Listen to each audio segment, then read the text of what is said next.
Hello everyone, আবারও তোমাদের সামনে চলে এসেছে একটা ছোট্ট ভিডিও নিয়ে। তো আজকে একটু তোমাদের সামনে হেয়ার অয়েল ম্যাসাজ করে দেখাবো। আর এখানে আমি একটা তেল বানিয়েছি। তো এখানে কি কি উপকরণ ইউজ করেছি সেটা একটু তোমাদের সাথে শেয়ার করছি। তো এখানে আমি 2 চামচ নারকেল তেল নিয়েছি আর 1 চামচ ক্যাস্টর অয়েল নিয়েছি। নারকেল তেল আর ক্যাস্টর অয়েলটাকে ভালো করে মিক্সড করে একটু গরম করে নিয়েছি। গরম করে নেওয়ার পরে তারপরে এটাকে ঠান্ডা করে নিয়েছি। ঠান্ডা করে নেওয়ার পরে আমি এখানে 1 চামচ মতন অ্যালোভেরা জেল ইউজ করেছি। তারপরে 3টে জিনিস ভালো করে মিক্সড করে নিয়েছি। এবার আমি এই তেলটাকে সারা চুলে ভালো করে অ্যাপ্লাই করে নেবো, মানে স্ক্যাল্পে ভালো করে অ্যাপ্লাই করে নেবো। অ্যাপ্লাই করে নেওয়ার পরে এটা সারা রাত রেখে দেবো। সারা রাত রেখে দেওয়ার পরে পরের দিন সকালবেলায় আমি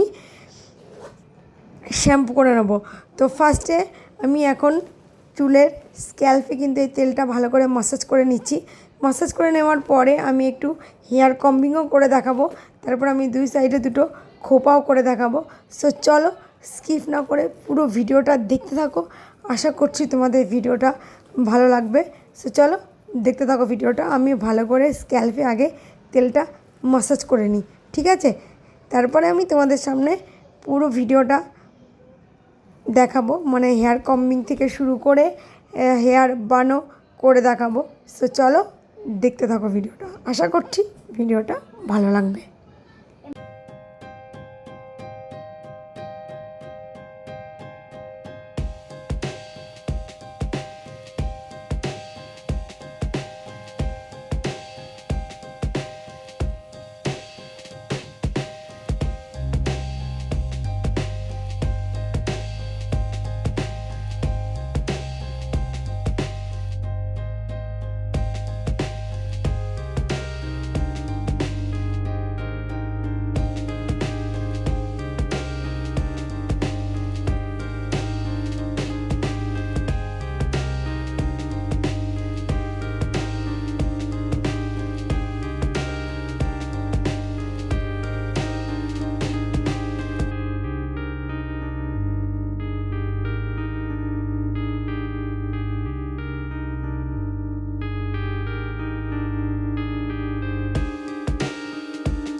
মাসাজ করা কমপ্লিট হয়ে গেছে। তারপরে আমি একটুখানি চুলটাকে ভালো করে কম্বিং করে নিচ্ছি।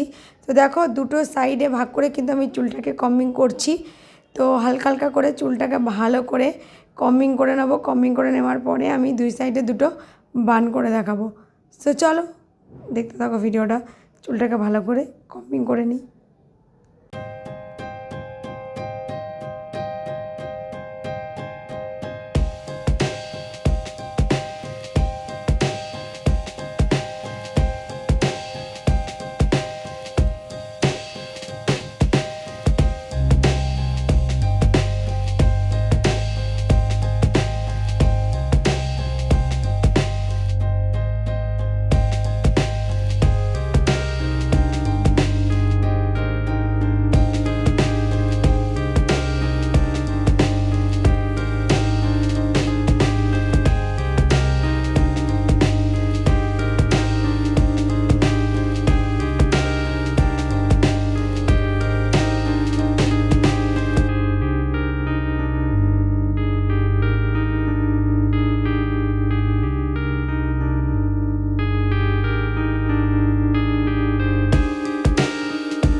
সো গাইজ দেখো হেয়ারটাকে ভালো করে কম্বিং করে নেওয়ার পরে দুই সাইডে দুটো খোপা করে দেখালাম। আর খোপা করে কেমন লাগছে অবশ্যই কমেন্ট করে জানাবে।